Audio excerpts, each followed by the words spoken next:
Let's be very clear right from the start. This is not just another offseason for the Dallas Cowboys. This is not just another free agency cycle where fans get excited, mock contracts on Twitter, and then watch the teams sign bargain veterans on one-year deals. The 2026 NFL free agency period is a referendum. A referendum on Jerry Jones. A referendum on the Cowboys' front office philosophy. And a referendum on whether this organization truly understands how championships are built in the modern NFL. Because for the first time in years, the Cowboys will not be able to hide behind the usual excuses. The salary cap excuse is gone. The "we're resetting the roster" excuse is gone. The "we believe in our young guys" excuse will wear thin very quickly. Dallas will have money. Dallas will have options. And Dallas will be staring at a free agent class loaded with players who directly address the team's biggest flaws. The only real question left is this. Will the Cowboys finally act like a desperate contender, or will they continue to behave like a comfortable brand? When you study this 2026 free agent class, one thing jumps out immediately. The league is offering Dallas solutions at almost every pressure point on the roster. Running back, offensive tackle, edge rusher, linebacker, secondary. This is not a thin market. This is not a year where you have to convince yourself that mid-tier players are secretly stars. These are real names, real production, real impact. And that's why this free agency is so dangerous for Dallas, because if they fail again, there will be no one left to blame but themselves. Let's start with a position that has quietly defined the Cowboys' offensive inconsistency over the last few seasons, running back. For years, Dallas has tried to outthink the position. They've treated it like a plug-and-play role, something you can rotate cheaply and survive. And while that worked for some teams, it has not worked for a Cowboys offense that still relies heavily on timing, play action, and defensive manipulation. That's where a player like Breece Hall changes everything. Breece Hall is not just a running back. He is an offensive weapon who forces defensive coordinators to alter their game plan before the ball is even snapped. He can run inside zone, outside zone, gap concepts, and he can motion out wide and win against linebackers in space. If Breece Hall is in a Cowboys uniform, suddenly linebackers hesitate. Safeties creep forward. Play action becomes believable again, and the entire offense breathes. Yes, he will be expensive, but championship windows are not built on discounts. Then you look at Travis Etienne, and you see a different kind of solution. Etienne brings speed, fluidity, and mismatchability. He thrives in space. He's dangerous on screens, angle routes, and wheel routes. In a Cowboys offense that has sometimes felt rigid and predictable, Etienne injects creativity. He allows you to stress defenses horizontally, not just vertically. He fits the modern NFL, where explosive plays often come from simple concepts executed by elite athletes. Kenneth Walker, on the other hand, represents controlled chaos. He is violent, decisive, and relentless. He's the type of back you hand the ball to in the fourth quarter when everyone in the stadium knows what's coming, and it doesn't matter.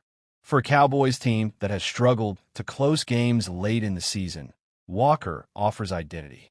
He brings an edge that Dallas has lacked since its most physical offenses. And then there are value options like J.K. Dobbins and Tyler Allgeier, backs who may not dominate headlines, but dominate contact.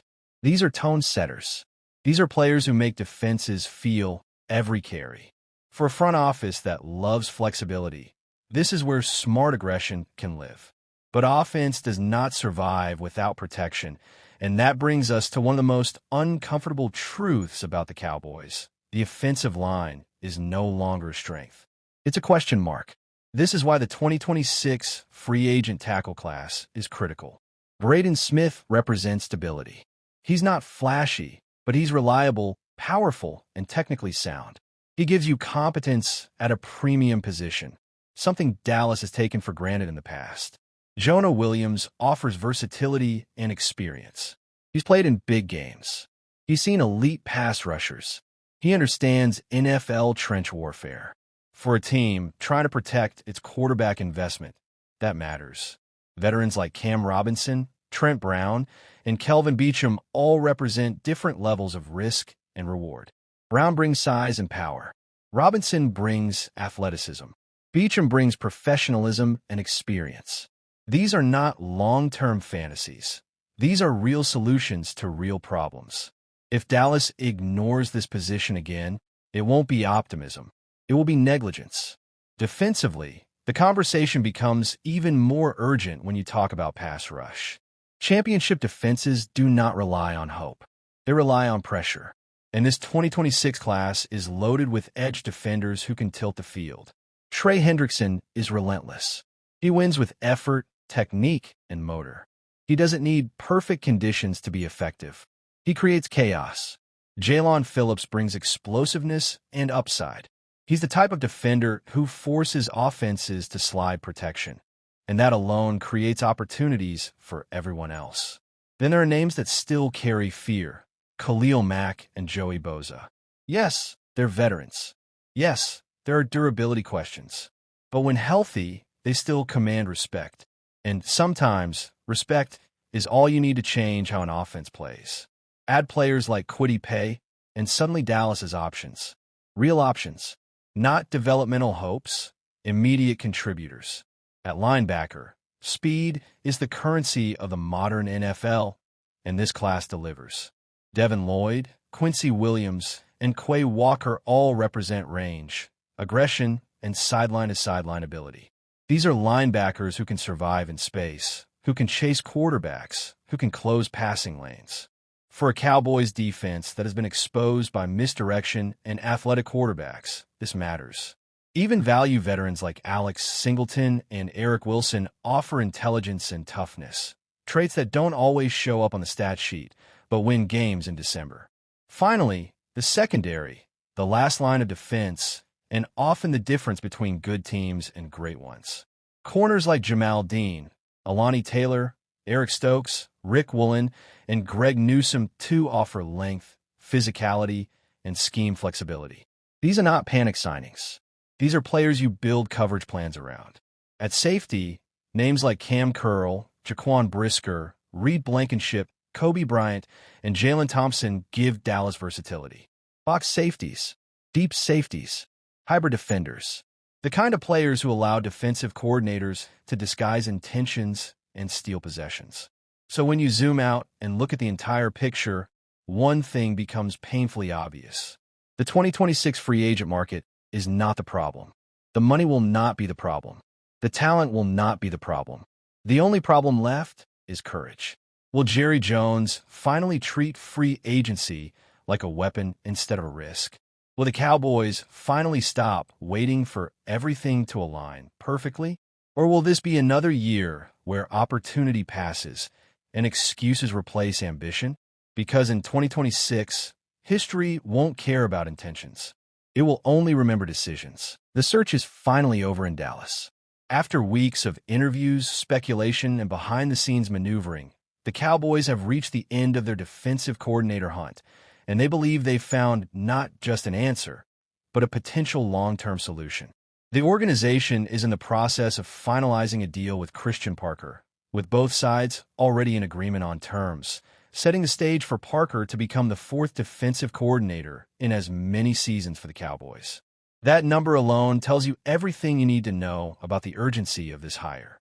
Brian Schottenheimer and the front office understood what was at stake. Defensive instability has plagued this team for years, and cycling through coordinators has created scheme changes, developmental setbacks, and a lack of identity. This time, the Cowboys cast a wide net, not just to fill a vacancy, but to ensure that when this deal becomes official, it's the last time they're conducting this search for quite some time. And in Christian Parker, they believe they've landed someone who can finally bring continuity, innovation, and accountability to the defensive side of the ball. At just 34 years old, Parker represents the new generation of NFL defensive minds, young, adaptable, and deeply connected to modern offensive trends. Most recently, he showcased his defensive acumen with the Philadelphia Eagles, where his work quickly drew league-wide attention during this coaching cycle. Several teams were interested. Opportunities existed elsewhere. But when it came time to choose, Parker elected to cross enemy lines and sign on with Dallas for 2026, and, in the Cowboys' hopes, far beyond. Sometimes, the best way to solve a problem is to study it from the inside. Schottenheimer clearly understands that reality. By pursuing Parker, the Cowboys weren't just filling a role. They were making a calculated strike against their most bitter division rival. In one move, they weakened the Eagles' coaching staff while strengthening their own. And just as importantly, they tapped directly into the Vic Fangio coaching tree, a system that has historically given Dak Prescott and the Cowboys' offense significant trouble. That alone makes this hire fascinating. But Parker's resume stands on its own merit. A former wide receiver turned cornerback, Parker brings a rare dual perspective to defensive coaching. He understands route concepts, timing, leverage, and how offenses want to attack coverage. That background has shaped his coaching philosophy since the very beginning of his career, which started in 2013 at Virginia State as a defensive backs coach. 2 years later, he took on the same role at Norfolk State, continuing to refine his approach to player development and technique. From there, Parker's rise accelerated. He earned opportunities at Notre Dame and Texas A&M, two programs known for demanding both schematic discipline and elite recruiting. Those stops opened the door to the NFL, where Parker joined the Green Bay Packers, followed by the Denver Broncos, a pivotal chapter in his career. It was in Denver where Parker spent time working under Vic Fangio, absorbing the principles of a defense built on disguise, leverage, and calculated aggression. That experience would later come full circle when he reunited with Fangio in Philadelphia, helping implement a system that became one of the league's most effective pass defenses. The results speak loudly. With Parker's influence in the secondary, Fangio's Eagles defense allowed the sixth fewest passing yards and the fewest passing touchdowns in the NFL during the 2025 season. Even more impressive was the development of young talent. Under Parker's guidance, players like Quinyon Mitchell and Cooper DeJean didn't just improve. They exploded into first-team All-Pro caliber performers. That ability to accelerate development is not theoretical. It's proven. Before Philadelphia, Parker played a central role in shaping Patrick Surtain II during his time in Denver. Surtain didn't merely become good. He became elite, evolving into a 3-time All-Pro and one of the most respected cornerbacks in football. Coaches don't stumble into results like that by accident. And there's another layer here that can't be ignored. By hiring Parker, the Cowboys gain a wealth of insider knowledge about the Eagles. Not just personnel, but tendencies, stress points, and offensive vulnerabilities. In a division as competitive and familiar as the NFC East, that information is invaluable. It won't win games by itself, but it can tilt margins, influence game planning, and steal critical possessions. This is the man who will now be coordinating the Dallas Cowboys defense. It's a massive get, one defined by upside, fresh ideas, and a modern understanding of how to combat today's NFL offenses. For a team desperate to stabilize its defensive identity and stop wasting elite talent, Christian Parker represents something the Cowboys haven't had in years, a chance to finally get it right. Now comes the hard part, execution. But for the first time in a long time, Dallas didn't just fill a vacancy. They made a statement. The Dallas Cowboys are heading into one of the most important off-seasons in recent memory, and everything feels connected. Roster decisions, cap management, coaching changes, and long-term identity are all colliding at once. And that's why the conversation around George Pickens has become so fascinating. This isn't just about a wide receiver contract. It's about how Dallas wants to build, how patient they're willing to be, and whether they're ready to think creatively instead of emotionally. George Pickens is the biggest name the Cowboys have entering free agency, and that alone creates pressure. Elite receivers don't come cheap anymore, and Pickens is going to command a significant cap hit if Dallas lets this play out traditionally. The franchise tag is an obvious option, but tagging a receiver is no longer a neutral move. It locks up cap space, delays clarity, and sometimes creates tension with the player. That's why the idea of sign and trade has real merit here. It allows Dallas to control the asset while avoiding a long-term financial commitment they may not be fully comfortable with. If you step back and look at the league, there are several teams that believe they're one elite receiver away from legitimate Super Bowl contention. Those teams are usually aggressive, cap flexible, and willing to part with premium draft capital. Dallas Cowboys wire floated the idea that Pickens' value could be roughly equivalent to a pick in the low 20s, and when you look at the market, that actually feels realistic. Receivers of his caliber rarely become available in their prime, especially without injury concerns. Buffalo stands out immediately. The Bills are in win-now mode, and Josh Allen has been carrying an offense that lacks consistent explosiveness outside of its core weapons. A receiver like Pickens could stretch the field when one-on-one matchups and take pressure off Allen in critical moments. Buffalo also has the draft capital to make it work without crippling their future, which is exactly the kind of trade Dallas should be looking for. San Francisco is another intriguing possibility. The 49ers have been creative with their cap, aggressive with their roster, and unafraid to make bold moves. Adding Pickens to an already dangerous offense could push them over the top. And while they don't draft high, their ability to maximize late picks makes a trade more palatable. From Dallas' perspective, getting multiple picks while avoiding a massive extension is a smart long-term play. The Chargers make sense for similar reasons.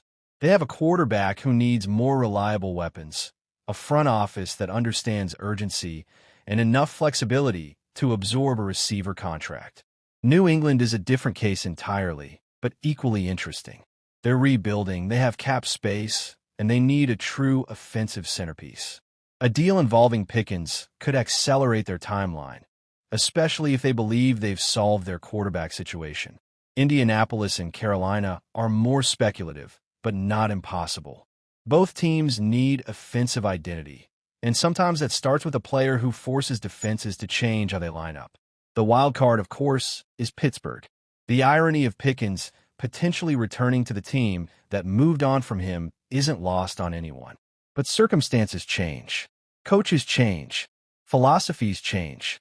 And if Pittsburgh believes Pickens has matured or that their new leadership can manage him differently, that door isn't completely closed. What makes this decision even more complex is what's happening on the coaching side of the ball, particularly on defense.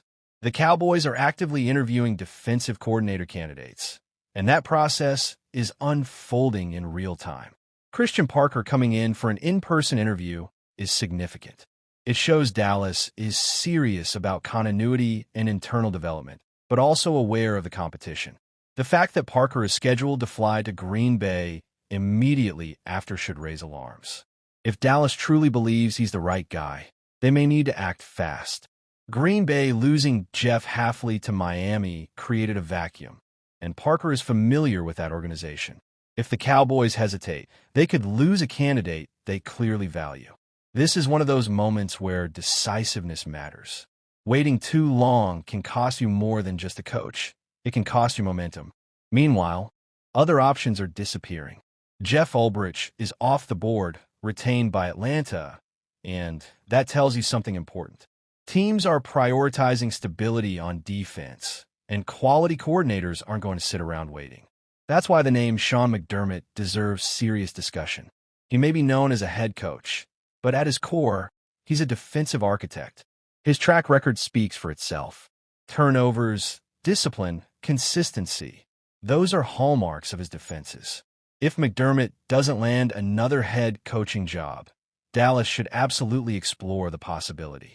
Pairing a ball-hawking defensive philosophy with elite talent like Micah Parsons could elevate this unit to another level. And speaking of Parsons, the fact that Green Bay is interviewing candidates who could potentially coach him only underscores how valuable defensive leadership is right now. All of this ties back to the original question: what kind of team do the Cowboys want to be? Do they want to lock themselves into another massive receiver contract and hope everything else falls into place? Or do they want flexibility, draft capital, and the ability to build a deeper